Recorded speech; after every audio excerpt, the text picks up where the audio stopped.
Hey guys, look what I got. That's right, I got the KINGKONG Tiny 6. This thing is a Blade Inductrix FPV knockoff. Tiny whoop, if you will. I'm gonna quit talking. We're gonna open up this packaging and we're gonna see what's going on inside. So one more quick thing before we open this thing up.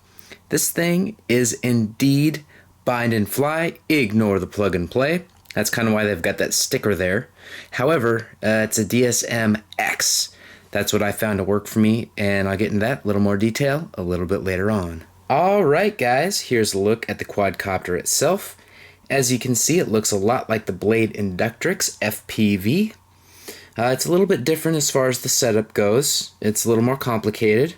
Here is a look at the underside real quick. Alright.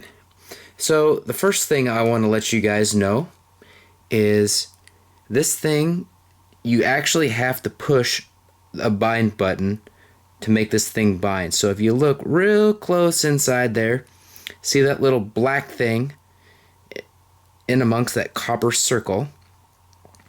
You need to hold that down, connect the battery, and then hit the bind button on your radio. It took a few tries for me to be able to do that, and that was after I read about it on RC Groups. Thank you guys for your help in that thread there on RC Groups, helping me figure this thing out, because I have flown this off camera and it flies really nice, real stable, has a unique sound, but it definitely is awesome. And we'll get to some flight footage here coming up shortly, but I wanted to cover some of those basics.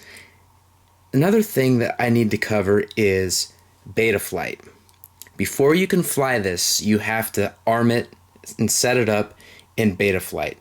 Now, if you've never used Betaflight before, this will give you an opportunity to learn all about it. Now, there's a lot that can be done in there. There are a lot of variables, and it can be a little bit of a headache. Full disclosure, because it was for me. I've had this thing for a little while.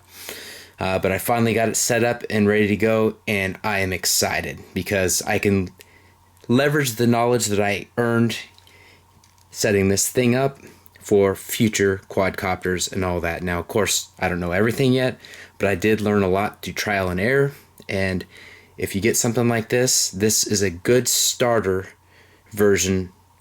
Good way to start to learn and grow in the hobby, because FPV is really addictive, and there are a lot of quadcopters that I really want to fly, but I need to learn more, and this was a nice stepping stone for me. Alright, enough talking. I am going to set this thing up. We are going to do some indoor Maiden Flight footage, and there you go. Alright, coming up next is the Maiden Flight. Alright guys, here's a look at it. We're going to do a very quick indoor Maiden Flight. And here we go. I'm going to flip the switch to arm it, which is my A switch on my DX6. And as you can hear, it's got a little bit of a unique sound to it. And here we go.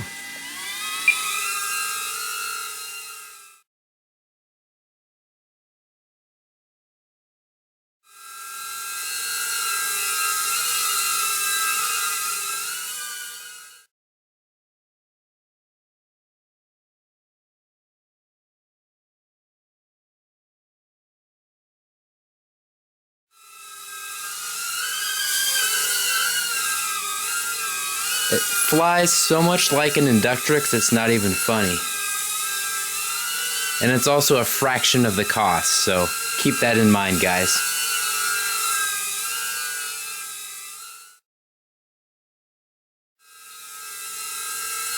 This is a fraction of the cost of the Blade Inductrix, and it is very responsive. It's a yaw. The yaw is a little weak, at least in this mode, how I have it set up. You may be able to do a little bit better. But other than that, I mean, if you're flying FPV outside, or even kind of just creeping around inside, this is going to be a ton of fun for you guys.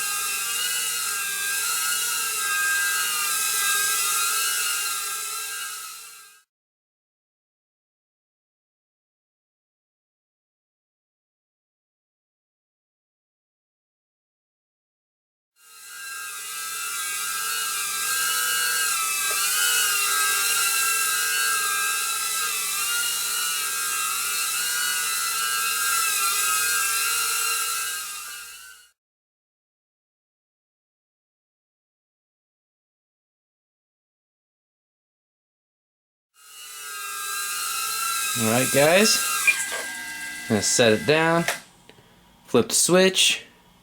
This thing is cool. I really like it, guys. Alright, coming up next are the pros and cons. Alright guys, I hope you enjoyed that flight footage there. I'm going to do a quick pros and cons. Starting off with the cons, this thing is fun, guys. I had a lot of fun with this thing. It is also very stable. So once you have it all set up, this thing is very, very beginner friendly, which is a good thing. It's also very similar to a Blade Inductrix. Of course, you got the FPV on there, so you know, it could be the Blade Inductrix Original, could be the Blade Inductrix FPV, could be the Blade Inductrix FPV Pro. They all fly very, very similar. And of course, you know, you set this up in Betaflight. If you're an advanced user of Betaflight, you can really tune this to however you want.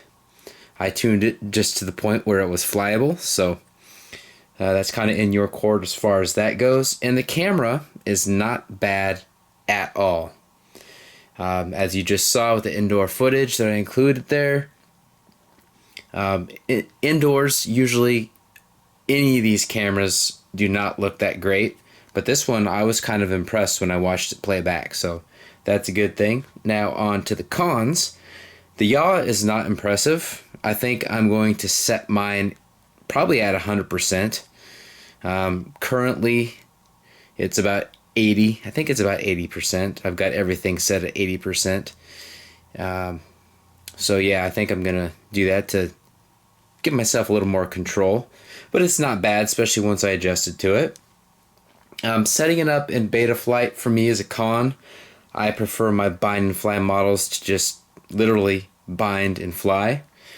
So for you, that may or may not be a con. And binding it to my radio, it was definitely a little bit of a challenge to connect the battery, which is charging right now, because I got a good, another pro, I got a good 5 minutes of flight time, and it still didn't totally drain the battery. So the flight time is good on this. That's an extra con. But back to the binding thing, it was a little bit of a pain. I mean, you have to push that button, connect the battery, and set the radio. That's definitely a con in my book. But overall, I really like this thing. I cannot wait to fly this outside and rip and tear around inside. I want to make sure I got this video complete before I did any of that, because frankly, I don't want to break it. And also, I want to point out that this thing is durable. I bounced it off some stuff when I was testing it prior to this unboxing video, as well as a few things during the flight. It is durable. So with that being said, like, comment, and subscribe, and GB Linden out.